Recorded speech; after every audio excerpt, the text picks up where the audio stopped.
Got that old lady ice, doesn't fit quite right. Kinda tight, looking kinda nice. Jizzy, Jesus Christ. Hit a value, vintage, finna spin a milli. Welcome to episode 3 of the Rapcast, everyone. That's 3. Count them. This is Rapcast at night. So it's going to be different special vibes. edition. We're going to have different opinions and takes. At night. Remember? Yep. From the SpongeBob. I watched that episode today. Yeah, the slinging slasher.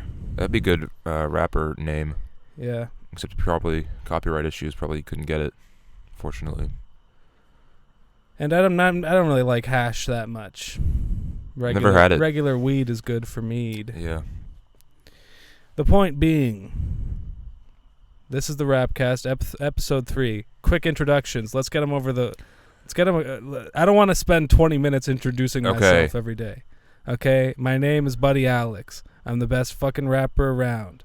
Everybody loves my style, and half the game is biting me right now as we squeak. I'm Young Jizz, a.k.a. Andrew, a.k.a. Bluebeard. Back behind me is Josh, a.k.a. Jay Pacey, a.k.a. PJ Martian. We are the Rapcast, and we're going to deliver some late-night vibes to you tonight. Where do you want to start? Do you want to start with your cottage trip? Quick life update. Got back up from up north. It's August, baby. August, up north month out here in Ontario. Mm-hmm. Yeah, music that I listen to up north. That can be our first segment. Okay. The culture, Migos. Had to throw Bad and Bougie on, and just classics. Interesting. Straight through that whole album. Culture 2, not as good, but still, Stir Fry. Yeah, if you get it, that album's just too long. If you take off half the tracks, it's a good project still. Like, there's still like 13 good tracks on there, Yeah, it's like whenever I would get into the mood to stand around on the fire alone, I'd throw on some, and then I listened to Pretty Girls Like Trap Music, 2 Chainz. It's very trap heavy cottage year for you then. Felt like you were in the trap up there. Yeah, well, I just wanted some, turn your brain off. My bitch is bad and bougie. Cooking up dope with the Uzi. True. And yeah, I didn't really want to listen to like fucking, introspective. Yeah. Soulful shit like Janae Aiko, Chilumbo. So didn't really listen to that too much. But then around the family, we were listening to like, we have a bunch of CDs up there of like Cat Stevens and like Simon and Garfunkel, the Beatles. So the rest of the week was on some hippie vibes, folk, 70s culture shit. So that was another vibe. Not really rap, but music related. Yeah, that's kind of weird because I guess it doesn't really like cottage music doesn't have to be a specific thing. Like, doesn't have to have a specific sound. It's just whatever you feel like listening to that week. Like, it doesn't have to have a certain kind of sound to it. For me, generally, though, it is kind of more that hippie kind of more rock music just because I'm up there with my family most of the time. Like, Tragically Hip and kind of shit like that, Sam Roberts or whatever. Yeah, like we put the Who Greatest Hits album on while we were all, like, out there on the dock. And, yeah, it was kind of the perfect vibes for that kind of afternoon, just hanging out with the Who on in the background. Can't really be playing, Yeah, wet ass pussy. Kendrick Lamar. Kendrick Lamar, Good Kid, Mad City in front of my parents doesn't really work, but yeah, the other music that we always listen to up north is Weezer. Yeah. The original Weezer album. But we didn't have that one up there, which disappointed me because like that's and that's really summery album to me. But we keep getting off the rap. Yeah, I'm trying to think of like what rap I usually listen to up north, like. Because I remember we went up north together one time. Yeah. And you had the aux for a significant portion of the weekend. Well, we ran out of music because we were just like, we've already heard all this shit. I remember that weekend very differently because for what I remember, Adam had the aux most of the time, and he was playing Drake nonstop. That may have been a different year though. Oh yeah, because we went up 2 years together. So there was one time where Adam had the aux the whole time. Shout out Adam, aka Little Cock, aka Little Deeg, where he played a lot of Drake. And then what I had, because I probably just shuffled through my summer playlist was what I usually do up at the cottage anyway. And that at this time of year gets daunting because I've heard of these fucking songs before. It's not that many songs on the playlist, so I didn't have to fucking figure out something else on the fly. Yeah, cottage doesn't necessarily lend itself to rap music if you're not in the right mood for it. But a lot of the time it's kind of a break for me just in terms of like listening to the newest rap music that's out right now, just because I'm just disconnected from everything. So more of an old school vibe of not having internet, not, being a little more kind of. But you still looked at your phone the whole time when we were up north. Yeah, I tried to until I ran out of data pretty much. Yeah, true. I had to keep buying data. Really? Because I was just getting so bored up there. Quiet little train break in the back. I'm going to do the ASMR. Quiet little train break in the background. If you hear a train in the back, that's because it's a train going by. Hello. Yeah, but the cottage doesn't have to have a specific sounds to it. For me, usually it's more rock centric, or just my regular summer playlist. Nothing really specific comes to my mind right generally, now. I think guitar music kind of like fits better with like the outdoorsy things. Sometimes I don't know. I don't really have any other thoughts on it. Josh, do you have any specific like rap? Do you ever listen to like rap up at the cottage? Or is it mainly rock stuff? It's mainly rock stuff. I occasionally listen to like some more melodic rap if it ever comes on. Sounding like live instruments kind of thing more so than fucking trap stuff to me usually. But obviously you had a very trap heavy week. But you're always trapping out the bando. I've always said that about you, so that kind of makes sense to your character. I mean, music is whatever. That's a hot take. Okay. I was like, I got like a few words into that sentence, and I was like, you know how like about music you can just listen to whatever, wherever, and it doesn't fucking matter. Yeah. Especially you're out there all like kind of isolated from society. Mm-hmm.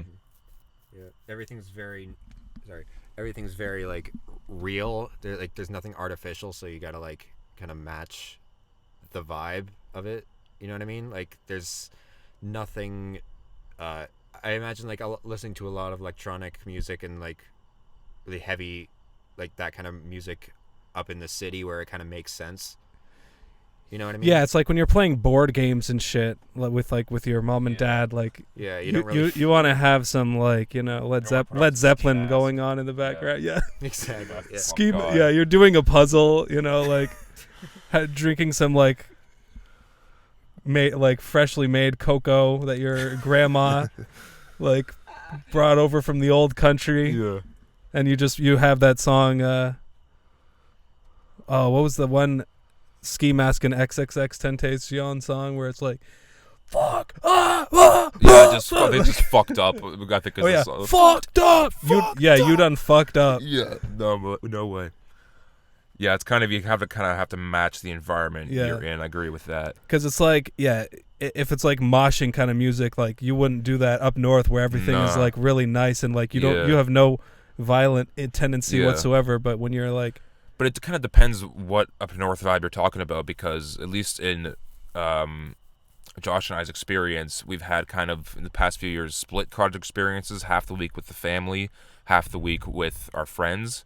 So with the friends, you want to play, there tends to play more trap music, more up music, because it's kind of like a whole party half the time at night kind of thing. Yeah, so that totally makes sense more so for that. But, for your family, you want to kind of keep it PG for the most part. So you kind of get best of both worlds, and if you're lucky, Yeah, I know that there have been quite a couple times where we've been sitting out on the lake at the cottage, and you playing a lot of Mac, and like that vibe itself, like that melodic rap, kind of like really fits the vibe much more than like the crazy like death grips and shit. Yeah. You know, and that kind of music just fits really well. It just doesn't make like music that's about like shooting people. You can't listen to it while you're looking at like a beautiful lake, like sunset. Like it just doesn't work. I mean, it sounds like you did though. So that was more like hiding out from the rest of the family, like out by the fire, just like listening to like on your personal shit. Bentley, That's what you listening do. to Collie Grove, like Bentley Truck, over and over again. Yeah. Yeah, and there's also kind of an ironic, like you're enjoying like it because just like it's so out of place, like what they're rapping about, like versus what your actual lifestyle is when you're up there. For sure. I'm pissed I can't listen to Circles up at the cottage. That would be an experience this year, for sure. Just out in the forest. Yeah, I mean, you could probably figure something out on Labor Day weekend if you like, if I'm fucking lucky. Yeah. But that's always a fucking scramble. I know. Every year, like the week before Labor Day, everyone's like scrambling to like book whatever. Yeah, and make the plan. Yeah, if we can't find an Airbnb for the next like 2 weeks, there's no fucking way we'll find one for Labor Day because you gotta fucking plan that like way beforehand. You can't just fucking. It can't be a spur of the moment thing.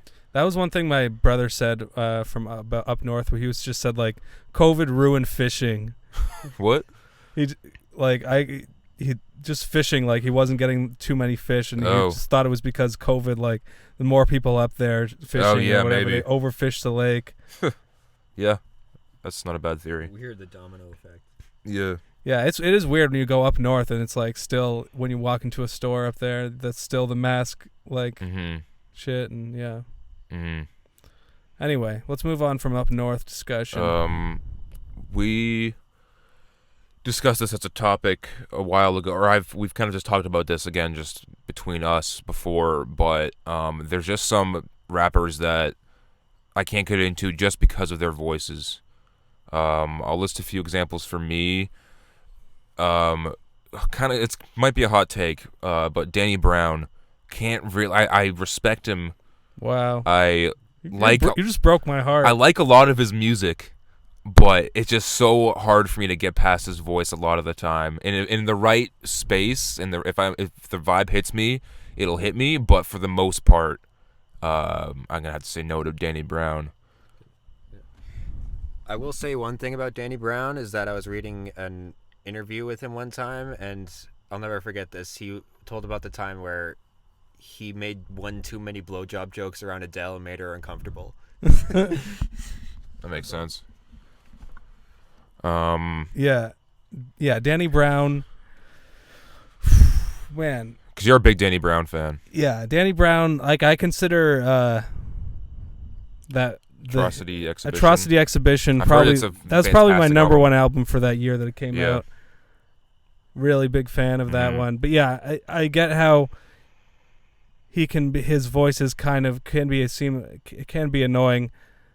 It fits into a specific vibe of like crazy kind of guy, but he's very funny, and just his personality, he sells it in my opinion. Yeah, the lyrics, everything else is sold on me for him except for the voice, and that's such an integral part of it to me that and even on it's tough for me to get Atrocity into fully. Exhibition, there's different songs on the album where he doesn't do like the crazy voice, and he's like singing like a little bit more low key or doing like a.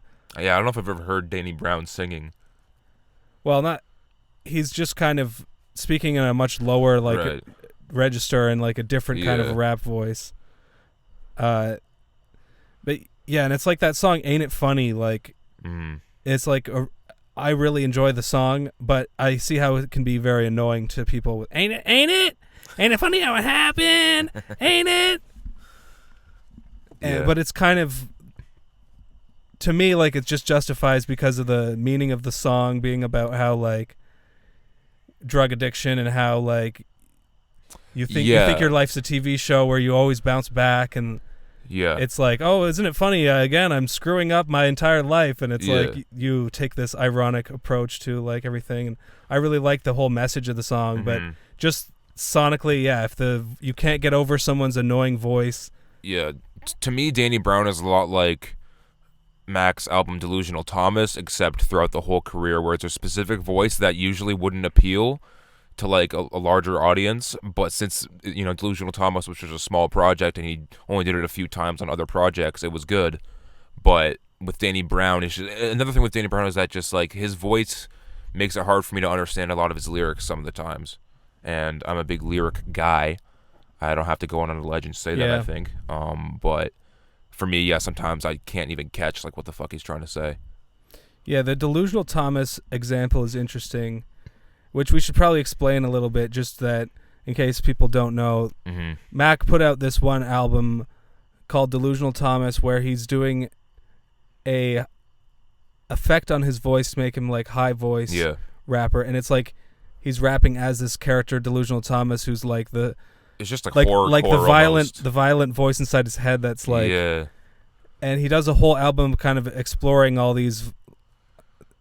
this character and like just this really dark shit, inner kind of dark, like destructive thing that's inside of him, and it kind of expressed part of his personality that you saw like when he was like really addicted to drugs and like going through a rough patch in his career. And to me, that's a really interesting time capsule, and I like some of the bars I think are extremely funny. There's some crazy riding bars on in that. There's something about like a fetus, and he rhymes fetus with some crazy other shit, and it's just like so gross of a bar, but it's so good at the same time. But once again, I could see how just musically it just doesn't fit with just the high voice thing where so I could see anyone listening to it being like, there's some of my turn friends, this shit off, like it's some of my friends really like Mac, but whenever I play Delusional Thomas around them, they don't even like fucking even pay it any mind or anything. Kind of to loop back to the Cottage thing real quick, I did listen to that album for the first time maybe 3 or maybe 4 years ago, probably on the way back from the Cottage, and it was raining. And it was kind of, to me, like a fucking supervillain going back into my fucking lair. Like, okay, I was taking a vacay from being evil and destructive and fucking happy, and now I'm going to go back to being in this dark fucking place and depressed and shit like that. Not legitimately, but it kind of had that mood to it. And I thought that was kind of cool. Looking out the window and seeing the rain and like... Yeah, I was like going back into the city like, oh, I'm going to do some fucking dark shit, baby. I'm going to fucking go on a murder spree and shit. But that's one of the interesting things of music, and how it can just hit you in the right way one time, and then that will kind of form your opinion on it. Yeah, I don't know if I'll ever forget that, like that first listening experience, because it was so weird for me. Yeah, on the topic of annoying voices that it ruins the music for you, it's one of those. It's like a gag reflex. It's irrational. It's just a sound that you can't, you just find it annoying straight up, and there's nothing you can do. And it's like one of those things where you can't, like, someone's voice is so personal to them that if you just don't like them, there's no negotiation. It's like if you find someone's laugh to be annoying, there's absolutely there's no way that you can tell them that their laugh is annoying without them getting angry, because it's like it's such a pure part of their soul that's coming, like expressing like what's inside of them. And if you're just being completely rejected like that, like it's just like and it's a similar thing with you with Rush, I believe, right? Where to bring it back to rock and roll discussions. This is the Rapcast, okay? Special segment, Rapcast. I'll have a graphic. Yeah, Geddy Lee from the band Rush. And the men who hold even just you singing like that is grating to me. I mean, you suck as a singer, but... okay. Wow. But yeah, no, and the weird thing is I like Billy Talent and other rock bands that have really high voices that some people might not like, but for whatever reason, Rush just had a certain pitch in the voice of Geddy Lee that just I never fucked with it as a kid. It's interesting to me, like, is it just you hate Rush because of some other factor where it's like you just didn't like, Rush was more of a thing Josh was into, and you're like, I'm not going to be like Josh. That might be like a part of it, but like I can, like Neil Peart, rest in peace, was a fantastic. They're all great musicians at heart, but just the voice itself was just so.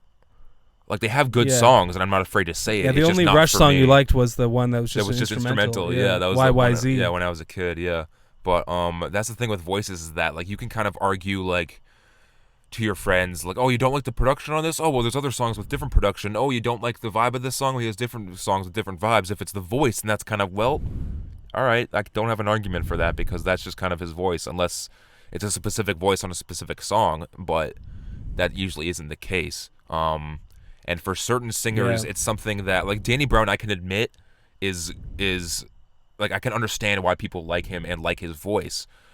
Person that I can't really understand that with is 645 AR, the squeaky voice rapper. Remember him? Yeah, 645 AR. There's this new wave of like like pop influenced meme rap is alive and well, rap. everyone.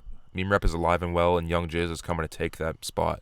Believe that. No, but it's gone down this weird path of like part of it is like that guy RMR or whatever. Yeah, Rumor.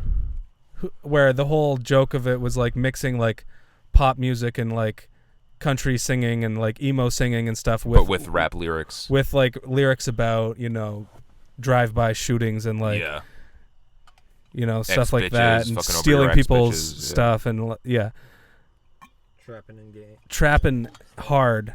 Rascal might be my song of the summer. Oh, back to last podcast segment. Yeah. Man, that's such a fucking bop.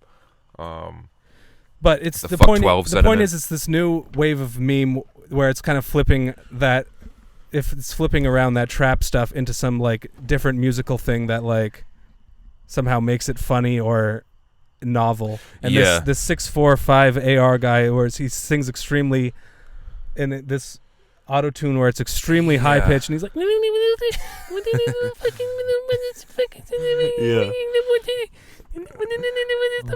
I don't understand it. Like, people, like, originally it's like, oh yeah, okay, it's a funny meme or whatever, but then people seem to start liking him unironically, and I'm like, how? I don't understand. I know. To me, like it was one of those things you see and you're like, semi-ironically, like, yo, this is actually kind of hard, but you wouldn't actually listen to it ever. It doesn't really sound like a real song to me. Exactly. But then, like, recently this guy came up with a song with FKA Twigs on it. I didn't listen to it because I'm just trying to stay away from 645 AR. But I just saw the, 20 or 30 second clip of it, and I was like, wait, so this guy's, like, broken in and he's, like, part of the mainstream music industry now? I really fucking hope not. I can't stand that shit. I mean, I guess that's good for meme rap overall, but don't catch me listening to that shit. I think it's just like the algorithm figured out that like Lil Nas X Old Town Road was such a smash because it capitalized on the whole rap music on TikTok or whatever those apps are, and then did the sort of genre flipping thing with bringing in the country aspect, and then it managed to. It was such a hit that I feel like now the algorithm is just spinning out of control, being like, okay, what if we mix rap elements with some like weird, extremely high pitched, or it's like somehow 100 or 1,000 gex or whatever that band is called. Yeah, 100 gex somehow got spit out of this algorithm, like these complete like weirdos like making like totally crazy music. And so I think people like 645 AR and Rumor or RMR are kind of industry plants. I don't think there's any doubt about it, because they're having fucking features with fucking like, there was on Rumor had West Side Gun, who I'll get into in a second, Future, fucking Little Baby, a bunch of other rappers on his fucking pause that please. But he has a bunch of famous people on his tracks now. Fucking 645 AR has FKA Twigs, a pretty popular singer, on his track. So I feel like they're industry plants in a way. And it's because it is crazy, back to the Old Town Road point, because that's like one of the biggest songs ever. Like, it broke a lot of fucking like records in terms of numbers. Like Lil Nas X doesn't have to lift a finger for the rest of his life, probably. And it's a fucking parody kind of meme song, and that's crazy to me that a parody meme song could be, or a genre mixing song can be like one of the biggest songs of all time, but also kind of a joke song in a way. But people start liking it, and people are like, oh, it's ironic, it goes viral. And then people start liking it unironically, and then it gets fucking even bigger. It's like, it's such a complicated cycle of something traveling from obscure internet world to like mainstream to like Old Town Road was on the radio for like a year already, to the point where it's just something you hear in the background when you're at Sobeys. So West Side Gun is another rapper I can't get into. I hope he grows on me because the Griselda, I've heard so many good things about the Griselda people. I like a lot of them from what I've heard, but West Side Gun is just voice, his ad-libs are really funny, but just his voice on the songs I've heard him is kind of grating to me. I'm sure that will grow on me, hopefully, but for now, it won't. It is not. West Side Gun to me is hard, and his voice, it makes it even more dope to me, like just how crazy his voice is. It's personal preference. I can't think of a specific example of a rapper whose voice just really turned me off. Or any ones that took a long time for you to get into because you were skeptical about the voice at first, and then eventually you got into, or I don't know. I'm just thinking about how with Kendrick Lamar is kind of an interesting example. How he has like a million different voices on one album. Yeah. Where he'll, on Damn, like he has the one song called You, where he's like basically crying. He's like crying, To Pimp a rapping. Butterfly. I'm gonna correct you. To Pimp a Butterfly. And he's doing this nasally, or this kind of. It was on To Pimp a Butterfly, not Damn. Correct you on that. Sorry. Blasphemous. Sorry, it was on T-Pab. Yeah, please, use for short forms as much as you can. But yeah, no, he's pretty much like crying for like a verse in that song or for half the song. But his voice is extremely versatile. Yep. And if there might be one song where his voice sounds off to you, like the next song he'll sound completely different on it, probably. Yeah, my buddy Darren, shout out Darren, aka Diaper Boy. He didn't like Kendrick at first because I think the only song he had heard was Bitch Don't Kill My Vibe or whatever, and he has kind of like a high-pitched, kind of nasally kind of voice on that. Yeah, Bitch Don't Kill My Vibe. Yeah, kind of a thing like that, and he didn't fuck with it at all. But then obviously grew on him. I had a friend in high school that didn't like Chance because of his voice. I haven't talked to him in a while, but I don't know if that's changed at all. Man, Chance isn't one that I would really think. The Chance podcast. No, this is a whole different. I had already thought of this. It's not a pre-planned bit or anything. It's just like that's someone that I didn't really think his voice is that like controversial or that kind of like dividing, but maybe it is. I don't know. I could see that. Yeah. I could see that. I never found a problem with his voice, but. Oh, one of the things. This isn't even a rapper, but that when you said Chance, it made me think of Francis and the Lights. Oh yeah, that's the who's a featured artist that Chance has tried to put on a lot of his projects. He's worked with Kanye and shit. And I just don't get it. I just don't like him. We saw them live. That's okay. That's a story time. Yeah. To bring it back to Chance again on this fucking podcast. We're not gonna get through a single fucking episode. We saw Chance live. Chance the rapper. We saw Chance live at what beach was it? Echo Beach in Toronto. We were fucking vibing, like jumping up and down on sand, which was really weird. Yeah, and it fucking hurt our knees and legs, but it's uncomfortable. Yeah, an outdoor concert where you're standing on sand. Yeah. It was not it. And Francis and the Lights opened up. And I remember like just everyone in the crowd like kind of turning on him like pretty quickly. I'm just like, who is this fucking guy? Looking around like, what? Which I mean, I don't know. To me it's it's the voice that ruined it for me, and just his. It just you're either a 1 or a 0, and he was 0 to me. And that concert also was trying to start so majestically with these big red curtains that were going to open, but one of the curtains wouldn't open, and we had to wait an extra like 20 minutes to try to fix the fucking curtains or whatever. Yeah, we were booing a lot weird at that, fucking vibe. That concert. Yeah. And then it was a lot of Chance trying to get the crowd to join in the singing, but we just weren't really. We were tired of standing around there in the sand for 2 hours, and we just the crowd towards just was the end, not. It was specifically, I remember Summer Friends, which is a song I really like from Coloring Book, but it's just like I'm really tired of saying throughout the whole concert for most of the other songs, like I don't want to sing this. I don't feel like singing this one right now, and he just kept. I think he started it over like once or twice even because. Yeah, he didn't fucking. By the time he started over the song the second time, I was like, man, fuck you. Yeah. I think that's all I wanted to say pretty much about. I don't really have any other rappers that come to mind that have voices that I don't fuck with that much. Yeah. Okay, moving on to. Do you want to talk about Aminé's new album? Aminé, yeah, let's do it. Limbo. Limbo came out last Friday. I've listened to it a few times now. It's Friday when we're recording this, so it's been a whole week. I really, really like it. I don't think there's a bad song on it. The only one for me, the one that's a little bit less to me is Mama, but I'll get into that later. I have a whole side tangent I want to do about that. But just the features on it are all great. Aminé's flow and his lyrics, he's funny, he's witty when he has to be. He makes these hard trap songs when they're necessary, and then slower, more melodic singing songs when they're necessary. It's great.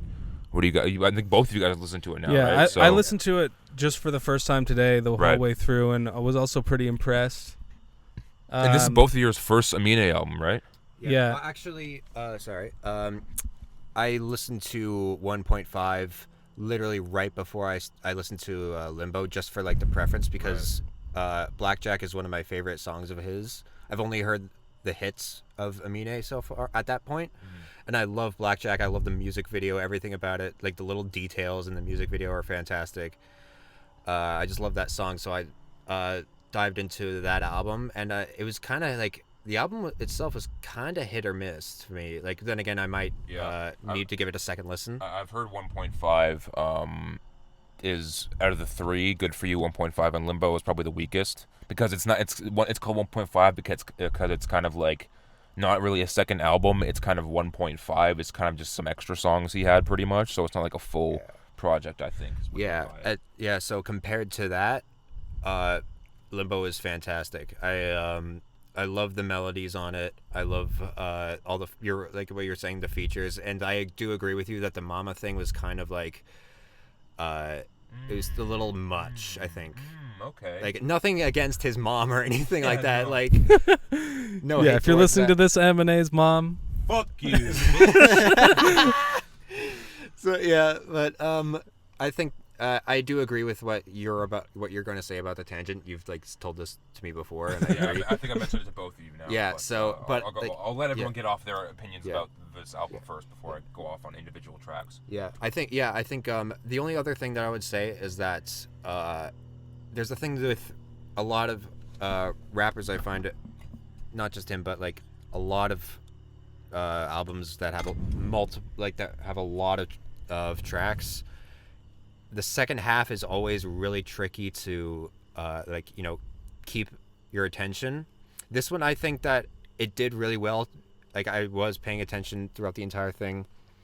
I didn't drift off or anything, and there were a couple times where it's like, okay, this is going on for a little long, but overall, that's not really that big of an issue. I think that like what I was saying before. The melodies and his I'd never heard him sing before. I didn't know he had that kind of talent. Yeah, he was impressed. Really good. I'm impressed with his singing, and just his hooks, and his bars as well. Yeah, it's some really funny shit. Yeah, really funny shit. Really clever bars. Yeah. Overall. Yeah, there isn't like a fucking a filler song in here, I don't think. Kobe's Skate I'm not going to listen to every time, but it's short enough that I'm not going to skip every time either. Also, he says a lot of like important stuff in it. Yeah. Like it's, you can tell that what he's saying is like really from the heart. Yeah, 100%. Yeah, when I listened to the album, I was just kind of thinking about how it's weird how Aminé doesn't really have like some like gimmick that makes him like the reason he's famous or whatever. I mean, he had that song Caroline that I think that was like his hit. Popped off, which I thought was like okay, but like it's still not my favorite Aminé song. But I was like, I could tell this guy would probably develop into a pretty decent rapper, and he doesn't he doesn't have like the gangster angle to it at all, or like he's not. I don't know. There isn't that much that's like outwardly like really unique about him, but he just makes good music. Just the quality, and like he doesn't seem like he's trying too hard to make a song about anything. It's just kind of coming out pretty naturally with like his verses. They don't seem very like I don't know. It's not like overthought. I don't know. Mm-hmm. There's a certain casualness to his rap that I really enjoy. It's pretty accessible. It's not like you have to. Yeah, you don't need listen to to know his previous- anything about him. Exactly. Really, You can just listen to a song. Oh, that's good, and then put it on your playlist. I haven't heard 1.5 yet. That's the only one I haven't heard. I've heard Good For You. I listened to it last fall or winter, whatever. Really like that one. I'm not sure which one I like more now. Like, that's how good Limbo is. It's kind of the 1 and 2 spot is kind of mixing for me. So I'm not this sure. is the first Aminé album that I've listened to the whole way through. Burden, great intro. Woodlawn is a good banger. Yeah, Roots might be my favorite track. JID and Charlie Wilson. What were we gonna say about Woodlawn? It's just a sick song. I mean, and his whole kind of mentioning the Kobe death and like Kobe. what Shit. that R.I.P. Kobe. what that means to him specifically with the little skit. Mm-hmm. And yeah, I enjoyed the sort of casual, almost podcast style skits throughout, where it's just a piece of conversation of him talking about eating a grapefruit and shit. Like, like how is that better than my Lambo? Like, yo, that's crazy.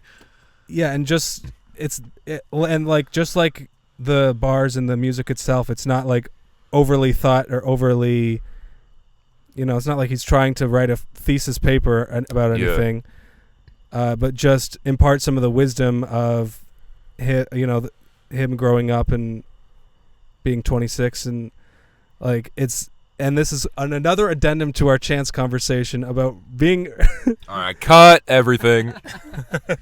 Go on. Being a 26-year-old guy and writing an album without being like trying to be like I'm fucking 40-year-old man, like that kind of knowledge. Like I'm gonna teach all you kids like who are only 3 years younger than me or whatever.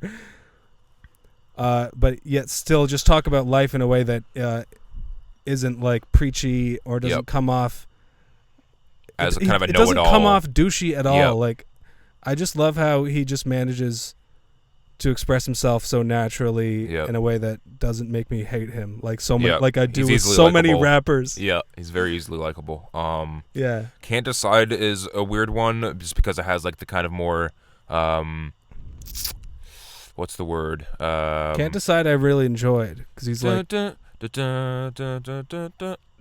it kind of has like a fucking Spanish type of fucking guitar kind of sound to it, which is good. I'm not all for it all the time, but it's still a good track. Compensating with Young Thug is a great song. Yeah, Shimmy, the production great. is crazy on that one. Yeah, Pressure My Palms with Slow Tie and Vince Staples might be the hardest song on here. Like, fuck, that beat and then the beat switch. My only issue is that Slow Tie and Vince didn't have long verses at all. I agree. Slow Tie had like 4 bars and then transitioned to Vince very well, though. How Vince came in on that fucking song, like, that shit is crazy. I'll have to listen to that song over a couple more times, but like my first impressions of it was like that it came out kind of weird and mangled. But I do enjoy the beat switch and like his part on the second half of it. But I don't know, it just kind of that song came out. Train break, everyone.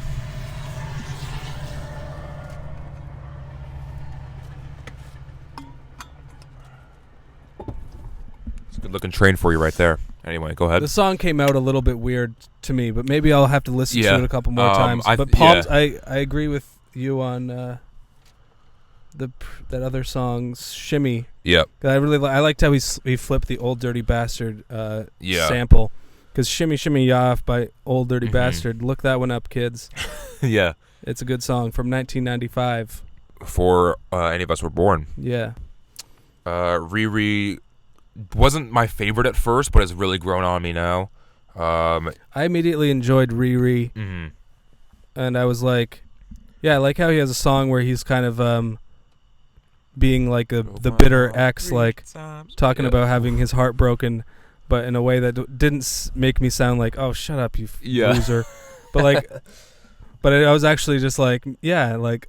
She did break my heart 3 times. Yeah, it was fun to hear him be like slightly bitter relationship kind of raps, but in a way that's not like so like emotional, like like super involved, but just like light and casual kind of. I didn't need to. It wasn't like like wasn't right in your face with with it. Tyler the Creator or something. It's like a whole story. Yeah. Where it's all very emotional, and it's all built up into this person's personality and over years of being fans of them. Mm-hmm. Aminé is more, for me, just tuning into him now. Really, it was very easy to swallow content, and I enjoy it. What was that one song about like him like it's like Mama said never bring a white girl. Becky, I actually thought that was very smart. It had a lot to say in it as well. Like him like talking about relationships throughout the album.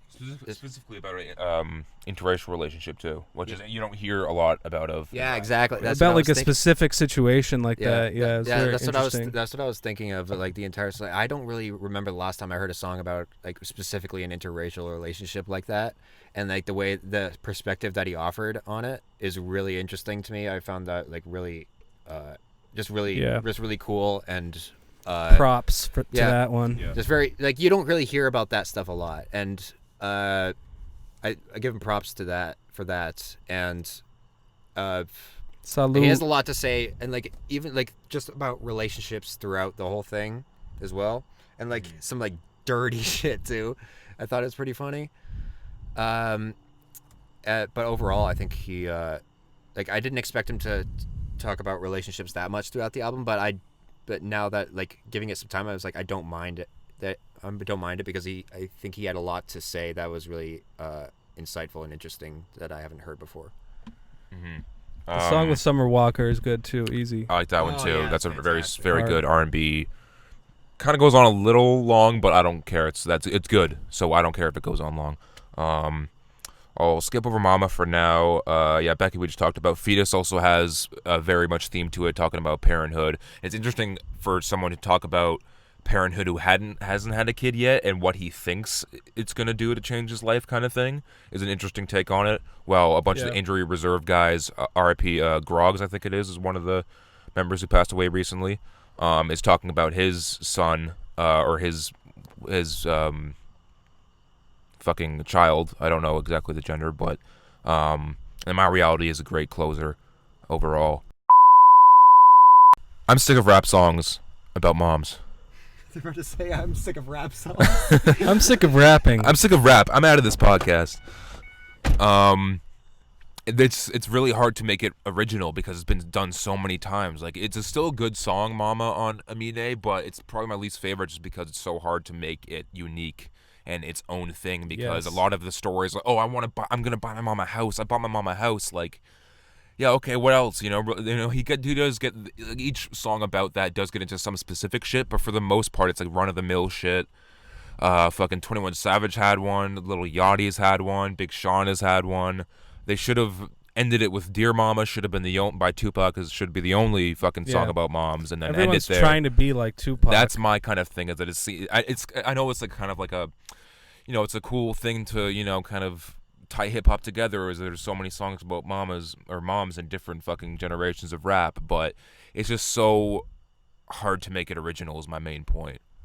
So that's my take. I agree. What the song from the Aminé album "Mama" made me think that as well. Like there was some bar to the effect of, "Mom, you deserve a standing ovation. You deserve a vacation." Like, yeah, how many times how many times has that been done? You deserve everything.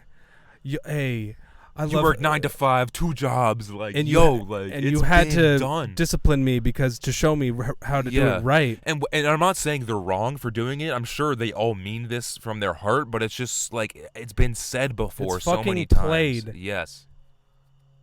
Ugh. But I just feel like it's one of those things that is just the reason it's such a cliche is because how much music just tends to be about hedonism,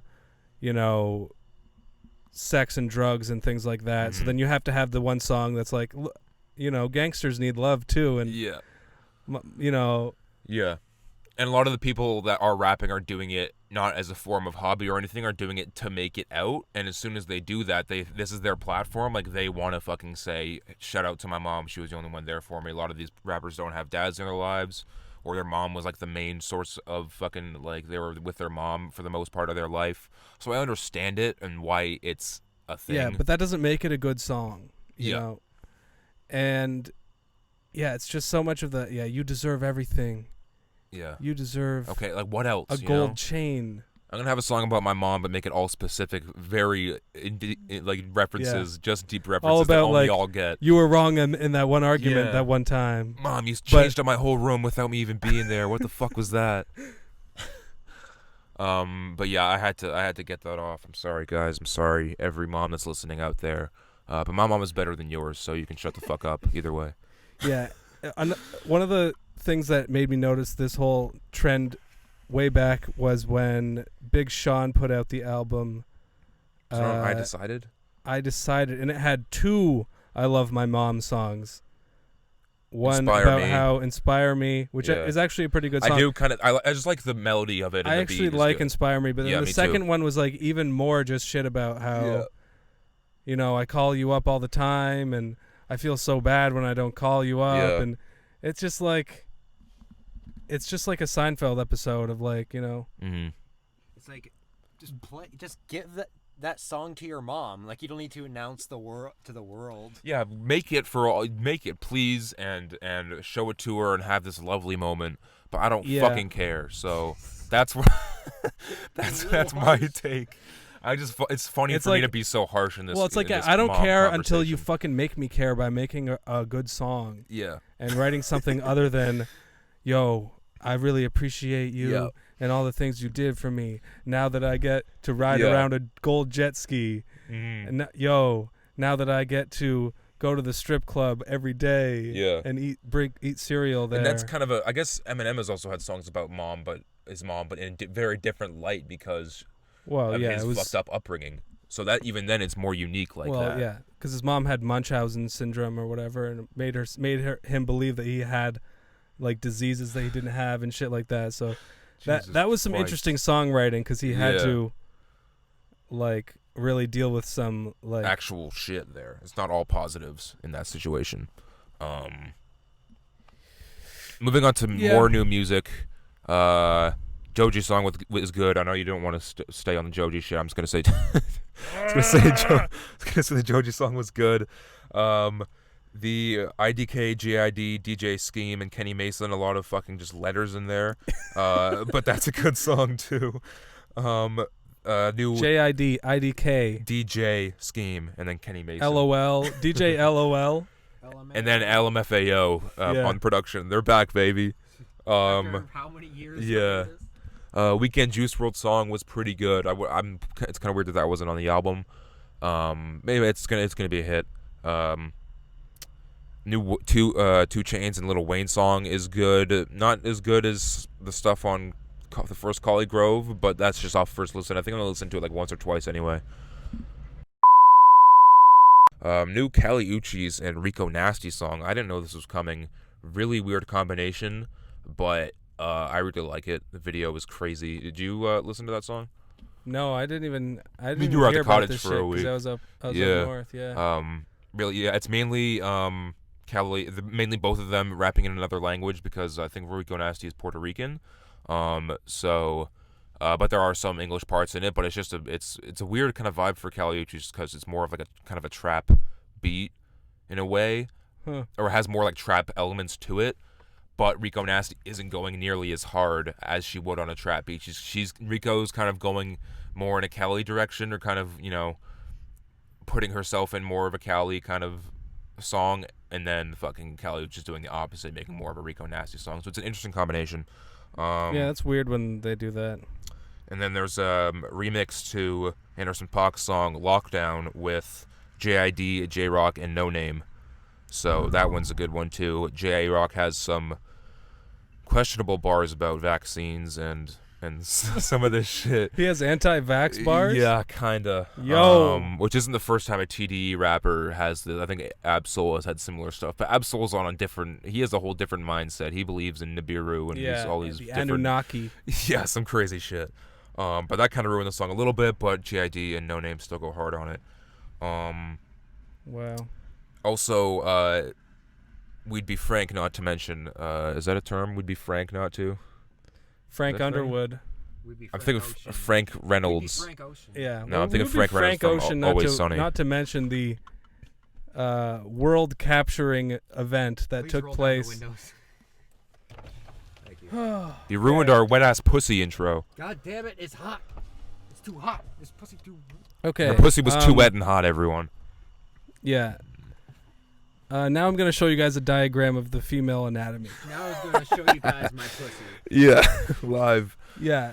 So, huge announcement last week that there was going to be a new song with Cardi B and Meg Thee Stallion. Now, it's not really going to be the job of this pod to comment on something that's so much in the realm of pop music that I don't know, we don't really listen to Meg Thee Stallion on this pod. Or Cardi B, so.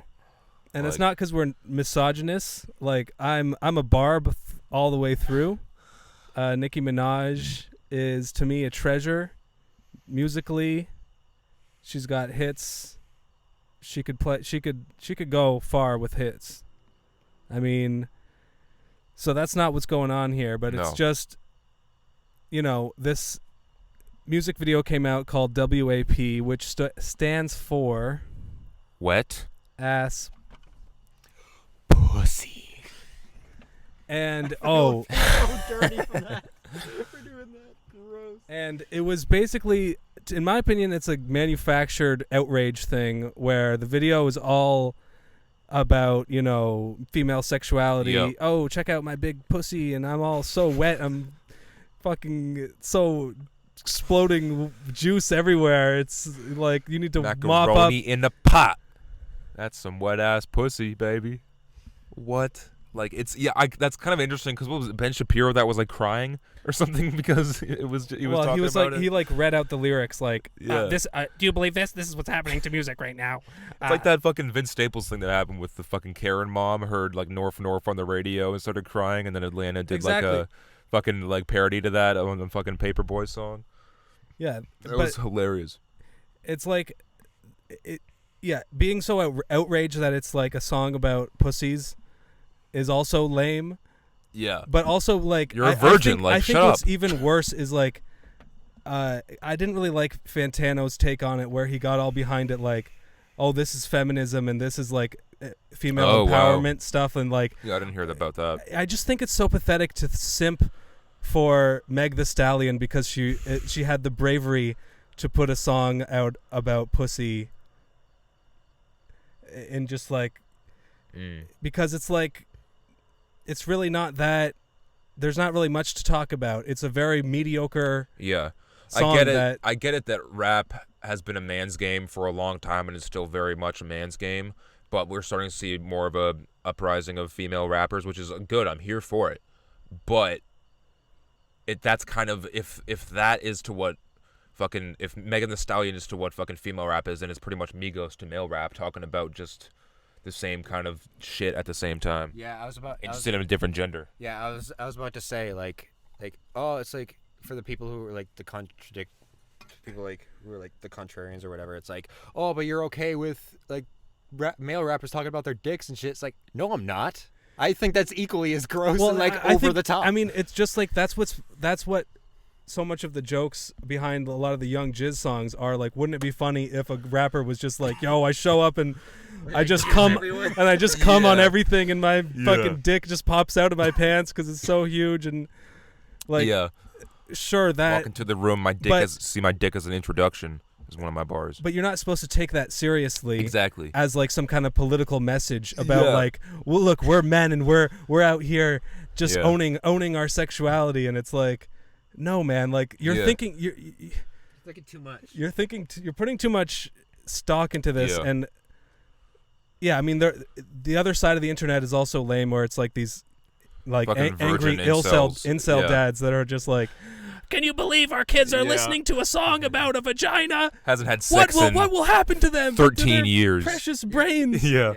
It's both sides are really fucking stupid. Like it's not that political, but at the same time, it's like, shut up, old man. Like you're just sad because you're not getting any pussy at home, and like, it's like it's a natural. It's like it's part of the human anatomy. Like, shut the fuck up.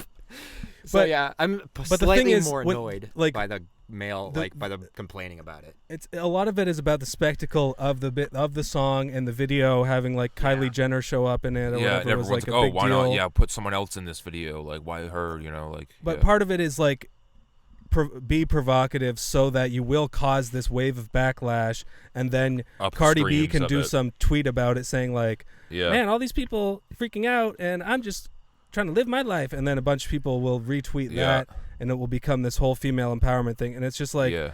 you guys are just like, this is just bullshit social media. You're just feeding into the system. Like, I think that now that you're mentioning it, It's creating all this discussion about a song that is really quite boring, and The fact that like it doesn't even really get you horny, or it's not like a Yeah. like, in my opinion, like Anaconda was like similarly, it was about like a big Yeah. spectacle, like crazy video and like tons of huge asses everywhere, and yep. but I thought that was actually like a song that they put more effort into into it musically, and it's like that was more of a Yeah. banger to me, and more artistry than what went into. Yeah. To me, a sexy song is "Me and Your Mama" by Childish Gambino. That's Yeah. my shit. Yeah, the fact that we're even talking about this is just playing into the whole thing, isn't it? Because we're just giving it more attention. I think that was, now that you mentioned it, I think that was definitely the goal of it. They went, okay, let's make this song and make it like as fucking raunchy as possible, make the video as explicit as possible, as a big statement, and then fucking just ride that shit. Yeah, that makes sense to me. and it'll work. I mean, Oh yeah, it's already worked. It's already fucking huge song. Song of the summer? but Anyone? I don't know. At the end of the day, it's just Still rascal. I just find Meg the Stallion to be bland. Okay. To me, she's a pop star and not really a rapper. To me, What about I don't- Savage, Bougie, Ratchet? You like Savage? no? Because I feel like she makes music for TikTok, Mm. and that's pretty much her main appeal is to make videos for like teenage girls to make like videos of themselves dancing Yeah, to. white So girls. it's really not from for fucking me. Florida. So I just feel like Yeah. I shouldn't. Yeah, this podcast is going to be we'll Male talk, centric. we'll talk about the culture, but like we need to We'll have our own opinions on it, obviously. decide that because certain we're things people. are outside of the bounds of like no one should really care what my opinion on Meg Thee Stallion is. Yeah. because she's just some random ass rapper. Yeah. Was that your Megan Thee Stallion rant that you were gonna get off? Pretty Well, much? really, it's just pretty much just that Yeah. she's bland, and it's just I have a whole thing where I don't find what she does to be like. It's just not like sexy to me. Like it's just kind of. Is that because she's black? Or a woman, Alex? No. You're gonna No, like, dig yourself out I of this just hole, think that buddy. It's in the more maybe it's just I'm a old grandpa. When I remember when there used to be subtlety, and So you're one of the incel Chad dads. maybe a part of me is where I Also, you could just not find a woman sexy and it not be that big of a deal. no, but it's something. It's when something is so much like a part of the culture where you feel like it's constantly being shoved in your face, and you're just like, Yeah. look, I just don't I just don't like that, and Yeah. Yeah. I can't blame you on it. Yeah, it's not. But then again, all of culture does not exist for Yeah. my entertainment. And so. sexy music, it depends on the person. Like, I don't want to fuck to this trap music. I'd rather fuck to something more with more strings, man. I want strings. I only fuck to strings.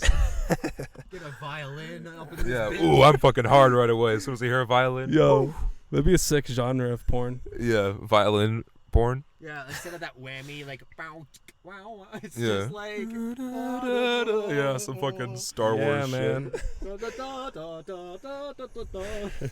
All right. And more new music that's come out fucking this, I guess, I haven't heard any of it, but it's come out now that I haven't heard most of. New Earth Gang song called Powered Up. Haven't heard it. New Drake song with Lil Durk.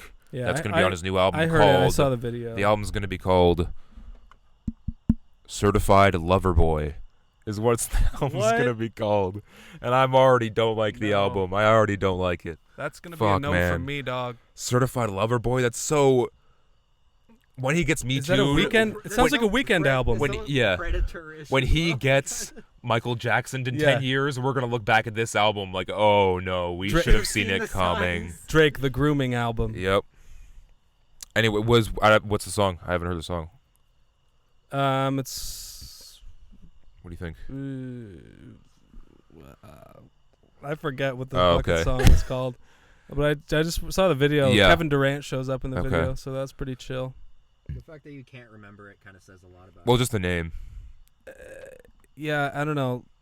Drake is bland. Is to it just me. a Drake song? It just sounds like a Drake song. Is it rapping? Is it R&B? What is it, like more trap shit? Yeah, it's Drake. Okay. It's Drake, everyone. You heard it here first. New Yeah. Drake track is a Drake track. Write it down. Drake, new Drake sounds, like a Drake song. Okay. I mean, yeah, I'll still have to listen to it. I'm gonna listen to the album. We're a 6-spaced, fucking rap, fucking group. So we're gonna. Actually, you didn't listen to the last Drake album, so I forget what it's called, but it's actually there's a few good songs on it. Sheesh. Dark Lane demo tapes. New Anderson Demo .Paak tapes. and Rick Ross song. I didn't think I'd hear of it. That's my Rick Ross. Yes, Lord. Well, I'll do the Yeah. fucking Anderson .Paak. You do the. Yes, Lord. Yeah, I don't know. I fucked it up. New Vic Mensa song, everyone. Where's the Vic Mensa button? No? Okay, moving on. Yeah. New Guapdad 4000 EP. Okay. Um, Now we're. he had another EP that dropped earlier this year that I liked, and it was just like he releases one song every week for 6 weeks or 5 weeks or whatever, then puts it onto an EP with one extra song. I really like that one a lot. This one, so I've heard all of the songs except for the one with Boogie that just came out. There's the one with Denzel Curry, which is fucking insane. It's one of the hardest tracks this year to me. Little Scammer That Could. But the rest of the songs I've already heard, just from their dropping weekly, and it doesn't seem like it's going to be as good of a full-length like EP little listening project as the first one. But shout out Guapdad 4000, he Damn. deserves more love. Guapdad 4000. New Denzel Curry and Youngblood track. I don't know this Youngblood character, but he's a white dude, so I don't know. White? Apparently. I never heard of them. Speaking of white, Mac Miller 10-year anniversary of his Kids mixtape. Damn. Crazy thing, it's been 10 years. Little train break, everyone. Fast. Yeah, so 10 years of Mac Miller Kids mixtape. They dropped 2 deluxe songs with it. Me and you both love Mac Miller, but we're also not the biggest fans of his very early stuff like Kids and Blue Side Park. Yeah, haven't listened to Kids. I've listened to... I have a few songs of each on my phone, but as full projects, I haven't listened to them, so I still have to do that. But overall, we're more into the psychedelic, more... My buddy Jay really likes the Kids album. Shout out Jay. I mean, it's still like I listened to that album for the first time, or like some of the songs off that album for the first time when I was like maybe 18 or 19 or something, and it still feels like a nostalgic album just because of the sound of it. Like it just still feels like a fucking early high school type of album, like that you still like feel like you grew up with it. Yeah, there's great nostalgic quality to the early Mac to me. That's the one of the biggest. Because I used to follow him on YouTube shit. way back. We'll get into a full Mac retro. The whole Mac retrospective. The Mac cast. Yeah, because we kind of touched on Delusional Thomas today, so we'll have a whole thing where I get into my theory about faces. Yeah. And why it's my favorite Mac Miller project of all time.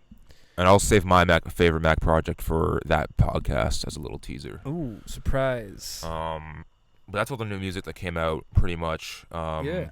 So that's pretty much all we got. I think it's been a good podcast. Yeah. We're getting real buggy out here, everyone. It's cottage season. I got mosquito bites up my freaking arsehole. Fucking stay safe. Yeah. I don't know what's coming out next week. I think a new Young Thug mixtape, maybe. Kanye is going to drop next week. Donda. Kanye button. We're still waiting Here on it is, Donda. baby. Donda. As always, it's fuck Neil deGrasse Tyson. Yeah. Fuck Nav. Fuck Nav. No, actually, Nav is chill in my opinion. Say it again. Nav, if you're listening, invite me over. You know, I'll come by. We can listen to some beats, and maybe we can hit up Bombay Grill, my favorite Indian restaurant here in. No, I'm gonna bleep that out as well. All right.